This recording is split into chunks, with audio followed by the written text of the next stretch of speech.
سلام، تو این ویدیو میخوایم در مورد درون دیجی آواتا صحبت کنیم. درونی که خیلی از کسایی که دنبال خرید بودن الان میخواین آواتا بخرن، عشق آواتا پیدا کردن و همش میپرسن این چجوری کار میکنه، قیمتش چقدره، پک‌های مختلفش چجوریه، تجربه استفادهش چی بوده. و ما اصل جنس اینجا براتون آوردیم. میکائیل محمدی تجربه 3 ماه استفاده و 3 ماه تحقیق قبل از استفاده رو اینجا برامون آورده و میخوایم به سوالاتتون جواب بده. خودت شروع کن. بچه‌ها من در خدمتم. اول از همه یه لایو گذاشتیم، یه سری سوالا بچه‌ها پرسیدن و یه عالمه سوال تو دایرکت خانه عکاسان و دایرکت خودم اومده که اینا رو یه جا جمع کردیم توی قسمت یوتیوب می‌خوایم بهتون توضیح بدیم. اول راجع به چی صحبت کنیم؟ ببین سوالا رو دسته‌بندی کردین اصلا؟ سوالمون دسته‌بندی اوکیه. تو فقط بگو که اول چی شد رفتی آواتا خریدی؟ ببین اول از همه دوست داشتم اولین نفری باشم که این آواتار رو تست می‌کنه، چون خیلی شایعه در موردش بود. میگفتن خیلی بهتر از نسل قبلش دیجی FPV و یه پرنده میانیه، یعنی یه جوری هم سینه‌ووپ هم یه پرنده فری استایله. حالا دوست داشتم تست کنم، اولین نفر باشم و یه سری آمدها برام داشت، خیلی خوب بود و یه سری ضعف‌ها که مثلا فهمیدم قطعات جانبیش اصلا نیست. من به عنوان اولین نفر وقتی رفتم دنبالش خیلی از ضعف‌ها و خطاهاشو فهمیدم. ببین یه سینه‌ووپ خیلی خوبیه که مود ام یا مود آکرو هم داره.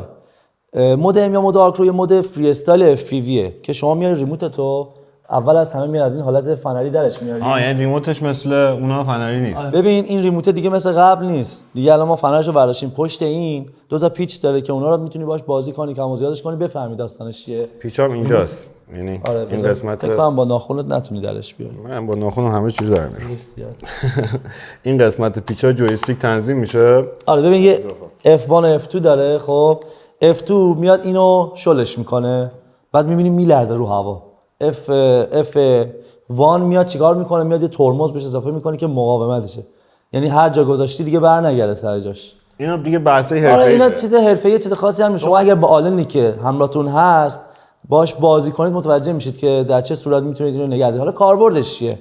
وقتی میخوای مود ام یا مود آکرو بزنی نیازه که این از حالت فنری در بیاد، چون شما تو مود آکرو دیگه نیاز نداری همیشه وسط باشه تراتلت و همیشه به یک مقدار گاز بدی. تو مود آکرو شما زاویت که زیاد باشه یک کوچولو گاز بدی، این پرنده دائم میره جلو تا جایی که باتریش تموم شه، تا جایی که تصویر برات ارسال کنه. خیلی جالبه. یعنی شما فکر کن اینطوری داره میره جلو، خیلی با سرعت زیادی داره میره جلو. شما سرعت رو با این تنظیم میکنی، زاویه پروازت رو با این تنظیم میکنی تو مود. یه نکته من میگم، جویستیک خیلی مهمه. یعنی اون کسی که میخواد بره آواتا بخره، اول اینکه روی جویستیک باید کاملا حرفه‌ای باشه، یعنی بتونه انگشتای قوی داشته باشه، بتونه راحت کنترل کنه رو انگشتاش، یعنی کنترل خوبی رو انگشتاش داشته باشه و تجربه هدایت پرنده‌های چی رو با جویستیک ضعیف داشته باشه. پرنده چی رو؟ مثلا شما، من مثلا دیدم تو مثلا با مویک 2 پرو هم انقدر خوب جویستیک زدی که تونستی از بین مانع رد بشی، از تو شاخه‌ها رد بشی. دقیقاً. ببین باید عادت داشته باشی که بتونی پینچ بگیری دستت، یعنی اینطوری، یعنی انگشتاتو بتونی اینطوری بگیری. البته داریم بچه‌ای که با شستشون هم کار میکنن، نمیخوام نقص کنم کسی رو، ولی باید انقدر عادت کرده باشی که استیکار رو حفظ باشی و میلیمتری بتونی اونا رو کنترل کنی که تو آواتا هم این اتفاق خیلی میفته که شما با یه لرزش دست اشتباه یا یه لحظه حواست پرت میشه، مسیر پرنده عوض میشه، لرزش اضافی وارد میشه، ممکنه کرش بکنی حتی با یه لرزش دست اضافی.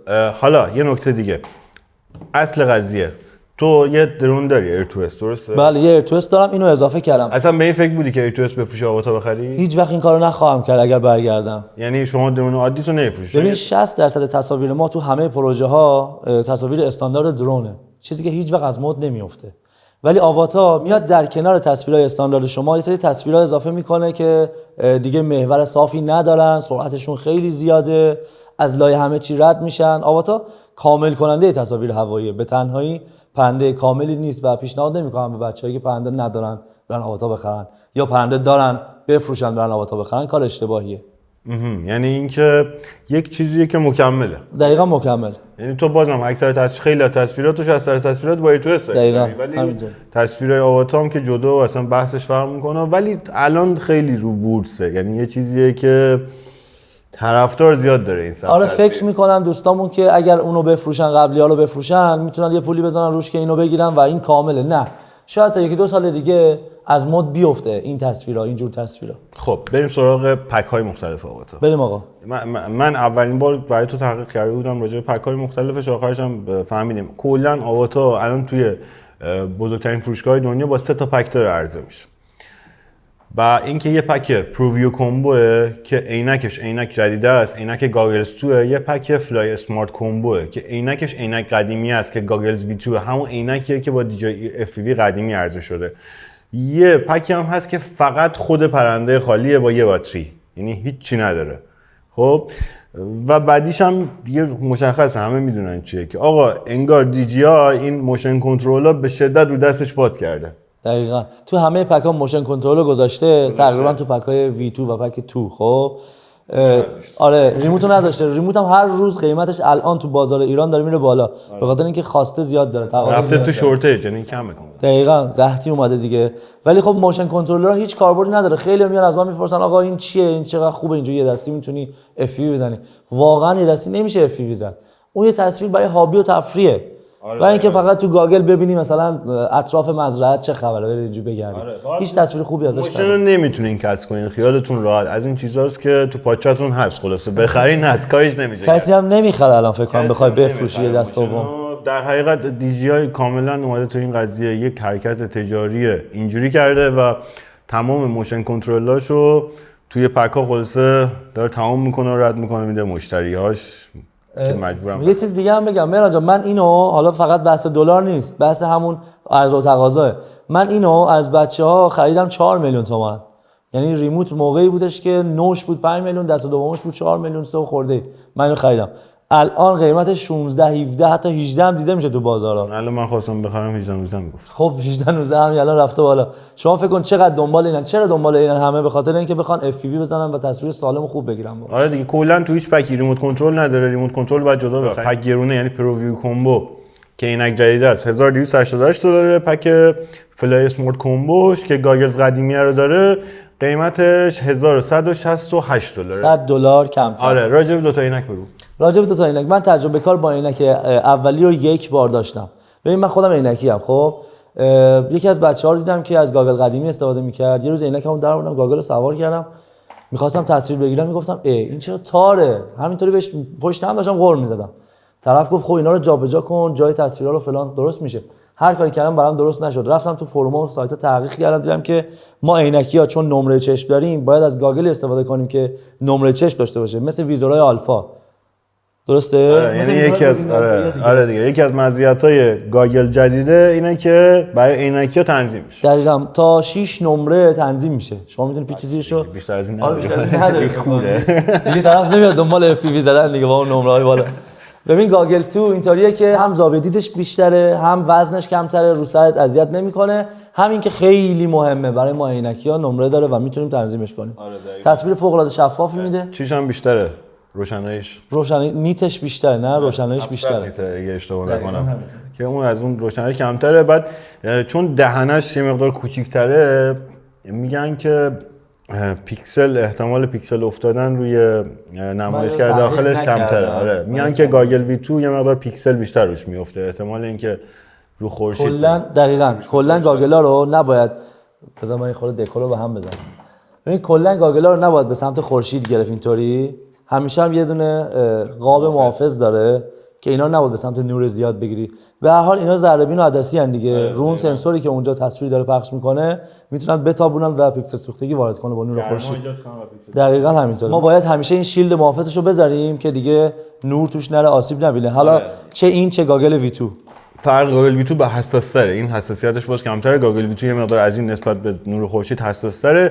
پس در نهایت اگه عینکی هستی حتما باید گاگلز 2 بخری، ولی عینکی نباشی میتونی وی 2 هم بخری. 100 دلار ارزان‌تره. کله گنده هم هست. حالا یه چیز حالا در مورد بدیهاش گفتیم، خوبیاش هم بگیم. بچه‌هایی که گاگل وی 2 دارن بیشتر اف وی کارهای دنیا گاگل وی 2 دارن، گاگل قدیمی ها دارن. یه عالمه ماژول بهش اضافه میکنن که آنتنش قوی میشه. خیلی جالبه برام. کلا آنتنایی که داره پیچش باز میشه، آنتنای جدید میخوره، تقویت داره. ولی این اینطوری نیست. این یه خورده سوسولتره. فقط یه آنتن اینطوری جمع شونده داره که خوبیش اینه که تو کیف دیگه اذیت نمیشی، میتونی با خودت ببری بیاری راحت باشی. حتی اوتری انقدر خفن هست این سیستم که شاید نیازی هم واقعا به آنتن دیگه ای نداشته. ببین قطعا اوتری خیلی خفنه، ولی یه سری محدودیت‌های نرم افزاری روی این گذاشتن. روی پکیج آواتار یه سری محدودیت‌های نرم افزاری گذاشتن. اما FCC و CE آره پکیجایی که تو ایران میاد میفروشن CE، ولی تو فیلم‌ها تو یوتیوب این ور می‌بینیم همه FCC دارن. FCC تا 10 کیلومتر میره ولی CE تا 2 کیلومتر میره. این رو کاغذه ها، 2 کیلومتر رو کاغذ یعنی 500 600 متر تو دنیای واقعی و تو محیط شهری شاید کمتر. شما تصویر شهری نهایتش 500 متر. دقیقاً تصویر قطع میشه. خیلی میان از من میپرسن که چی شد آقا ما تصویرمون 400 متر میریم قطع میشه، ولی تو پکیج‌ها تو سایت‌ها زده 8 کیلومتر 10 کیلومتر میتونیم بریم. حالا اینکه دی جی آی میخواد چیکار کنه بعدن FCC بشه اونو دیگه خدا داند. ما حکم داره ولی خب تایید شده نیست دیگه. ببین من میدونم که تو قبل از اینکه پرنده رو بخری فکر کنم یکی 2 ماه قبل رفتی چی خریدی؟ جویستیکش خریدی؟ من اول رفتم ریموتش خریدم به خاطر اینکه میدونستم ریموت تو پکش نیست. یعنی یه سری شایعاتی تو سایت‌ها اومده بود که ریموت نمیفروشن، همینم شد. من ریموت اولش خریدم، قیمت خوبی هم خریدم، ولی یه کاربرد دیگه داشت برام. من ریموت رو با تایپ سی که داره وصلش می‌کردم به لپتاپ، با شبیه سازای پرواز می‌پریدم و تمرین می‌کردم. اسمش چی بود؟ نرم افزار لیفت آف. ورژن اصلی نرم افزار پولیه ولی خب ورژن اسکید رو یا یه ورژن هک شده‌ای داره که میتونی رو لپتاپت نصب کنی. لینکش پیدا می‌کنی، لینکش تو دیسکریپشن می‌ذاریم خب. و وصلش کنی و اونجا تمرین کنی با پرنده‌های مختلفی که داره میتونی تمرین کنی. خب پک‌ها رو رفتیم، پروویو، فلای اسمارت و پکی که فقط خود درون آواتا هست. حالا بریم سراغ سوالا. بریم. خب ناکن آقا آواتا بهتره یا دستاز؟ بزرگترین سوال هم اول پرسیدی آره.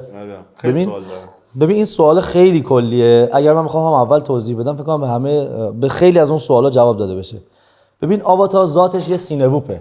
اصلا محافظ ملخ‌ها رو ببین کلا تو کلاس پرنده‌های 3 اینچ 2.5 اینچ و کوچیک‌تر کلا همشون سینه‌ووپ تولید میشن. یعنی یه محافظ ملخ اینطوری دارن. یعنی اینو میگه سینه‌ووپا این سبکی ان مثلا کلا محافظ دور تا دور ملخاشون به این صورت. آره و زاویه زیاد نمیگیرن. شما تو پروازاتمون تو سینه‌ووپا باید نهایت مثلا اینقدر زاویه بگیری، وارد یه محیط بشی توی فضا که آدما وجود دارن. این محافظ ملخ‌ها مانعی میشه که شما با آدم برخورد کنی و اتفاق بیفته. خب خیلی خوبه.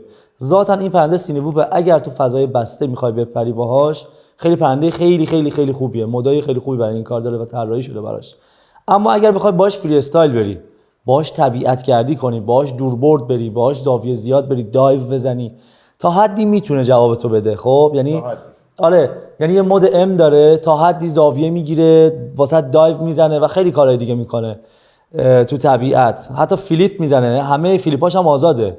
کلا شما بک فلیپ، فرانت فلیپ، سایت همه طرف میتونی بزنی با این. ولی میگم موقع جمع کردن مثل پرنده‌های فری استایلی که 5 اینچن، بزرگترن، موتورهای قوی‌تری دارن، تراست بالاتری دارن، مثل اونا نمیتونه خودش رو جمع کنه. دوباره استیبل نیست، اینجوری میلرزه میره پایین. مثالش مثلا اگه بخوای دهنه مثلا ساختمون رو بزنی اینجوری بیای پایین. آره یه دره رو میخوای بری پایین مثلا، یا یه ساختمون رو میخوای توی فضای شهری دایو بزنی. مثلا این دیگه مثلا 20 متر 30 متر مونده به زمین بعد اینو جمع کنی. دقیقاً. ولی اونو میتونی مثلا تو فاصله 2 متری هم جمع کنی. دقیقاً همینطوره. پرنده‌های قوی‌تر دستساز واسه فضای باز طراحی شدن که فری استایل اسمشونه. شما خیلی میتونی باهاش مانور بدی، میتونی قشنگ دایو بزنی، نزدیک زمین جمعش کنی. موتورش این کششو داره که از حالت کاملا خاموش یهو بیاد پرنده تو جمع کنه. گینش خیلی زیاده، ولی این پرنده اینقدر گین نمیده بهت. یعنی شما مثلا اگه ساختمون 20 طبقه رو میخوای دایو بزنی، به طبقه 7 8 رسیدی باید تمومش کنی. باید از حالت دایو در بیای که 3 4 طبقه این فقط سر میخوره تا بتونه خودش رو جمع کنه. پس ما یه پرنده سینه‌ووپ داریم و ازش نمیشه انتظار فری استایل داشت. خوبه که بچه‌ها یه دستاز در کنار آواتا بهش اضافه کنن. آره بعد سنسوری وجود داره، سنسوری داره آواتا که مانع جلو مانع رو بگیره. سنسور زیر داره فقط برای فرود. فقط زیر. آره فقط برای فرود، فقط برای اینکه تو مود N و S زیر رو تشخیص بده و خیلی نرم پرواز کنه. ولی برای برخورد با مانع سنسوری نداره. خب این از این مانت گوپرو براش طراحی میشه کرد درسته؟ هم یه سری بچه‌ها با پرینتر سه بعدی مانت گوپرو براش طراحی کردن، هم مانت استاندارد شرکت پی تک هست که آره پی وایتک که این پیچای بغلش باز میشه و اینجا سوار میشه روش و گوپرو این بالا قسمتی که دیجی نوشته بین این دو قسمت گوپرو سوار میشه. توانش رو داره مشکلی؟ توان حمل گوپرو رو داره، حتی تو مود M، مود S، مود N فرق نمیکنه. تو هر سه تا مود توان حمل گوپرو رو داره. ولی همونطور که گفتم چون تراستش یه تراست استاندارد واسه وزن خودش، شما وقتی گوپرو سوار کردی دیگه نمیتونی فلیپ زیاد بزنی باش. سخت‌تر و سخت‌تر میشه پرواز باش دیگه. ولی تصاویر نرمتری به واسطه وجود گوپرو و ریل استیدی داری. چون لرزشگیر فوق العاده بهتریه نسبت به لرزشگیر. دقیقاً یه نکته خیلی مهمش اینه، این که سوالی هم که داشتن آقا تصویر این بهتره یا گوپرو؟ تصویر اوتیری ها کلا چون ماژول ارسال تصویر اوتیری جدا فروخته میشه، حتی بچهای اف هم دارن استفاده میکنن. تصویر قابل قبولی داره، یعنی تو دنیای ودینگ، تو دنیای مدیاهای اینستاگرام قابل قبوله. خب ولی اگه بخوای یوتیوب بذاری 4K 6K یا تصویر با لرزش خیلی کمتری بگیری و خیلی حرفه‌ای وارد دنیای FPV میخوای بشی، به نظر من بهتره که از گوپرو و ریل استدی استفاده کنی. لرزشگیر خیلی بهتریه ریل استدی. بعد یه نکته، استابیلایزر با چه نرم افزاری تو میزنی اینو؟ ببین خودش دو تا استابیلایزر تو دستگاه داره، وقتی عجله داریم ما با اونا کار میکنیم. استابیلایزر EIS یعنی الکترونیک ایمیج استابیلایزیشن. درسته، یعنی اینو توی همون DJI فلای تنظیم میکنی؟ آره توی خود گاگل شما میتونی تنظیم کنی EIS رو که بهش میگن راک استدی و خودش میاد لرزشگیری میزنه تا حدی و تصویرتو نرم میکنه برای وقتی که عجله داری و میخوای رم تحویل ساب کارت بدی. ولی همیشه FPV کالا بچه‌هایی که دستاز دارن اگر دقت کنید همیشه یک کوله لپتاپ با خودشون دارن. تصویری که به عنوان خروجی از DJI آواتا شما داری باید تو جایرو فلو ببری، لرزشگیر بزنی و همیشه باید لپتاپ همراه باشه. نمیتونی به کارفرما رم ارائه بدی. یعنی اون تصویر به دردش نمیخوره. دقیقاً، یعنی دیگه اون عجله‌ای که داری دیگه اینجا باید بذاری کنار عجلت و یه لپتاپ خوبم با خودت پرچیز کنی بخری که رندر بگیری، لرزشگیر بزنی. تازه اینم بگم یه نکته خیلی مهمی که وجود داره، آواتا کلا با HVC یا HD265 داره کار میکنه. کدکی که اختصاصا برای اپل بود اوایل و الان تو ویندوز هم ساپورت میشه با یه سری نرم افزارهای جانبی. فقط 265. آره فقط 265 کار میکنه، چه رم داخلی چه رم اکسترنالی که میکرو اس دی بهش میخوره. H265 شما باید به نرم افزار بدی، دوباره رندر بگیری، لرزشگیر بزنی، دوباره H265 میده. شما باید یه مرحله دیگه H264 رندر بگیری، تحویل تدوینگر یا حالا کارفرما بدی. درسته. داستانا اینطوری داره دیگه، این مشکل‌ها رو داره. ولی تو گوپرو بچه‌ها، تو گوپرو واقعا H264 شما میتونی خروجی بگیری. آره میشه. خیلی خوبه و ریل استدی هم خروجی H264 میده. پس گوپرو کلا برنده این میدونه. آره تو دوربین اگه بخوایم مقایسه کنیم گوپرو برنده است، یعنی شکی توش نیست. بعد اینکه اون تصویری که الان میگیری دیگه تصویر گوپرو نیست، تصویر اینه. اینا میشه دقیقاً این تصویر اینه. آره حالا گوپرو ببین شما طبق زاویه پروازی که داری و طبق سرعتی که داری زاویه گوپرو تو تنظیم می‌کنی و شما تصویر میگیری. مثلا اگر زاویه رو 45 درجه بذاری باید خیلی مانورات سریع باشه با آواتا. آره اگر زاویه رو 10 درجه بذاری شما باید مانورای نرمی بدی برای ورودی تالارا و برای تصاویر نرمی که آدما دور و برتن، زاویه رو میتونی کم کنی. دیگه اون تجربیه، شما تو تجربه به دستت میاد که آره دیگه خود لنز گوپرو هم زاویه‌اش قابل تنظیمه، یعنی شما میتونی حالا واید بذاری، سوپر میتونی حتی مربعی بگیری، حالت استوری بگیری تو گوپرو. چیزای خیلی جالبی تو گوپرو، چیزای فوق العاده ای که گوپرو داره. خب امکانی که خب مسلما نمیتونستن توی ورژن اول دیجی آواتا یه دوربینی هم داشته باشن در حد گوپرو 11 بخواد تصویر بگیرین. خب خیلی عادیه و اصلا چیز عجیب غریبی نمیتونه باشه. یه سوال دیگه اینه که توی OST داخل نشان هوم داره، یعنی بک تو هوم داره یا نه؟ ببین شما وقتی گاگل رو وصل می‌کنی یه عالمه تنظیمات داره. یکی از تنظیمات همینه که هوم پوینت رو به صورت سه‌بعدی بهتون نشون بده. شما یه زاویه خیلی زیادی از محیط اطراف تو گاگل داری می‌بینی. وقتی داری میچرخی نیاز داری که بدونی هوم کجا بوده. یه وقتایی هول میشی، یه وقتایی سرعت پروازت زیاده، حواست نیست یا باتریت داره تموم میشه میخوای فقط برگردی. آره. مثل مویک ها، مثل فانتوم ها دیگه اون پایین قطب نما نداری که بگردی پیداش کنی هومو. شما باید با استفاده از گاگل توی این محیط سه‌بعدی که میبینی هومو پیدا کنی و به سمتش بری و فرود بیای و حالا مثلا باتری عوض کنی و این چیزا. آره تو تنظیمات میتونی اضافه کنی، تو تنظیماتش هست. میشه نشون داد. اون حالتایی که مثلا مینی تریپ رو ایر تو اس و اینا داره هم که نداره، درونی و نمیدونم از این حرکتای فانتزی بازی‌ها. ببین آواتا هیچ حالت اتوماتی نداره، فقط یه بک تو هوم داره که وقتی باتریت خیلی کم میشه تو مود N و مود S یعنی مود نورمال و مود اسپورت شما تا 30% اجازه داری استفادهش کنی، بعد از 30% خودش بک تو هوم میزنه میارتش خونه. تو مود M هم فقط باید یه هشدار میده، اگر به هشدار توجه نکنی به 10-9% که میرسه خودش همونجا میشینه. این خیلی بده، یعنی رو 9% هر جایی باشه تو دنیا میشینه فرود میاد. شما باید حواست به باتری باشه حتما. اوکی. باتری وضعیتش چطوره؟ وضعیت باتری ببین باتری خیلی قوی نسبت به سینووپای همرده خودش داره. باتریش 18 دقیقه پرواز میده و یکی از دلایلی که همه آواتا میخرن همینه. اصلا باتری خیلی خوبی داره، 18 دقیقه پرواز میده. یه سینووپ فوق العاده است. سینووپایی که شما دستاز جمع کنی از شرکت‌های مختلف، حتی شرکت‌های مثل آیفلایت که خیلی هم معروفن، رو 6-7 دقیقه نهایت بهتون باتری میدن، ولی این 18 دقیقه رو مود نرمال. یکی از نکته‌های مثبتش اینه. دقیقاً رو مود نرمال و مود اسپورت 18 دقیقه بهتون اجازه پرواز میده. مود ام یا همون مود تقریبا آکرویی که داره استفاده میکنی بسته به زاویه گیمبالت داره که فکر میکنم توی 5 الی 7 دقیقه باتریش تموم میشه. مود آکرو یعنی آکرو بزنی 7 دقیقه تموم میشه باتریش. آره شما فکر کن تو مود آکرو پرنده داره همچین زاویه رو میره رو به جلو دیگه. تا ناموس باتری میکشه. آره دیگه تمام شد باتری کلا عمرش تموم شد. بعد یعنی اینکه یعنی عمر ریسایکل باتری هم همین. آره بذار خیلی خوب شد گفتی. خیلی خوب شد گفتی. به خاطر اینکه هم درصد باتری زود درین میشه، خالی میشه، تموم میشه، هم سیکل شارژت یعنی عمر باتری میاد پایین. یعنی به جای اینکه قرار بود 200 بار برات کار کنه، شاید با 50 بار کار تو مود ام این باتری عمرش تموم میشه. یعنی اینکه باتری که 50 بار شارژ هم باشه اگر رو مود ام استفاده شده ممکنه عمرش تموم شده باشه، آخر عمرش باشه. آقا جای رمش کجاست؟ من راجع به جای رمش خیلی بد شنیدم. آره ببین این قسمت مرکزی پرنده است، جای رمش این بغل کناره، بذار اینطوری نشون بدم. آره اینجاست. کنار اینه، ببین اینجوری باز میشه به سختی و اینجاست دیگه. باید ملخو نگه داری با یه دست. آره اینجاست. بعد مثلا اینو داشته باشی. ملخ هم بدی کنار که رمو در بیاری. بعد یه انگوش بزنی که رمو در.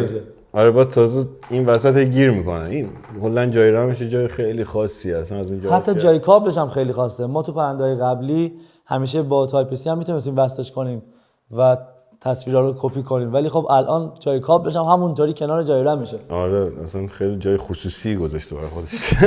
یه نکته راجع به رم بگم، رم هم همین میکرو استری اکستریم پرو سندیسک جواب دیگه. یعنی آره هر رم پرسرعتی بهش میخوره میکرو استیک باشه، بعد یوتری باشه، یوتری باشه سر سرعت بالای رایتن بالای 90 مگ. دقیقاً همینطوره. فقط اینم بگم که حافظه داخلیش 20 گیگابایته. اونایی هم که رم نمیخوان بذارن حافظه داخلیش خیلی قابل اطمینانه و شما میتونید رو حافظه داخلیش ضبط کنید. تو گاگل یه تنظیماتی داره که میری از طریق تاچ پدی که بغلش داره، این گاگلای تو تاچ پد داره، از طریق تاچ پد میری تو تنظیمات و تمام حافظه داخلی تو اینترنال رو کپی میکنی رو رمت. یعنی میتونی با این هم کار انجام بدی. آره تو اینترنال اشتباهی ضبط کردی یا به عمد ضبط کردی، شما تو خونه رفتی پروژه تموم شده یه کپی میزنی میاد توی میکرو استیت میشینه. دقیقاً. راجع به باد، ببین راجع به باد بگم که این اصلا به پای ایر 2 یا مویک 2 نمیرسه. قابل توجه دوستایی که میفروختن پرنده هاشون رو میمدن اینو میخریدن و همیشه هم تو طبیعتا میگم تو باد پرنده نسبتا ضعیفیه، تو رده مینی هاست از لحاظ کنترل مثل مینی تری یه مقدار بهتر، یه مقدار میگم بهتره، چون لرزشگیر داره. از لحاظ نرم افزاری خیلی بهتره، چون شما بعداً تصویری که میلرزه رو تو نرم افزارا میتونی لرزش رو بگیری. آره ولی مینی تری خب گیمبالش هم میلرزید کلا خراب میشد همه چی. در نهایت پس تو باد خیلی نمیتونی روش حساب کنی. ببین تو باد شما میخوای مثلا یه جایی رو دور بزنی بیای پایین، اینو باد میبره، میخوای دور بزنی یهو مسیرش عوض میشه، کج میشه، تصویرت کلا به هم میرزه تا بخوای کادرات به هم میرزه، خاص رو اعصابت میره اگه بخوای تو باد ازش استفاده کنی. پس در نهایت جایگزین درون هایی مثل تو سومویک تری و این چیزها نیست. واقعا نیست. در کنار اونها پرنده خیلی خوبیه. آره باید در کنارش داشته باشی. راجع به جمر بگو، خیلی پرسیدن آیا جمر روی اینم تاثیر داره یا نه؟ ببین جمر رو همه چی تاثیر داره. رو موبایلت هم ممکنه سیگنال جی پی اس اشتباه بیاد وقتی جمر روشن باشه. خب پس فرق نمیکنه چه پرنده‌ای دستته، جمر به آنتن تاثیر میذاره و شما تصویرت ممکنه قطع شه، ممکنه ریموت دیگه کار نکنه، هر چی دستور میدی جمر پس در هر صورت به چخ میاد. در هر صورت چه دستساز باشه چه پرنده دی جی آی باشه جمر روش تاثیر داره. راجع به چون تو خودم تصویر برفی این روزا زیاد گرفتی، راجع به هوای برفی تجربه چطور بوده؟ ببین من تو هوای برفی تصویر خوبی گرفتم، ولی تجربه اولی که خواستم پرنده رو روشن کنم، چون پرنده رو از کیف در آوردم، کیفم تو فضای برفی بود، باتریم یخ زده بود، باتریم سرد بود و بدون اینکه مثل پرنده‌های دیگه دی جی آی ارور بده، دیدم رفت بالا و افتاد یهو، به خاطر اینکه باتریم خیلی سرد بود. ببین اینا ظرفیت باتریاشون طوریه، چون موتوراشون تراست بالاست و دور بالاست، اینا خیلی از باتری استفاده میکنن. حتما توصیه میشه که هر نوع اف پی وی دارید، حتی آواتا فرقی نمیکنه، باتریاشون رو اول گرم کنید تو شرایط برفی، بعد ازش استفاده کنید که این داستانی که برای من پیش اومد برای شما پیش نیاد. تصویر اینم پس داری؟ این لحظه که بلند شدی رکورد کردی درسته؟ آره تصویرش هم دارم. خب پس میبینیم دیگه ویدیو رو.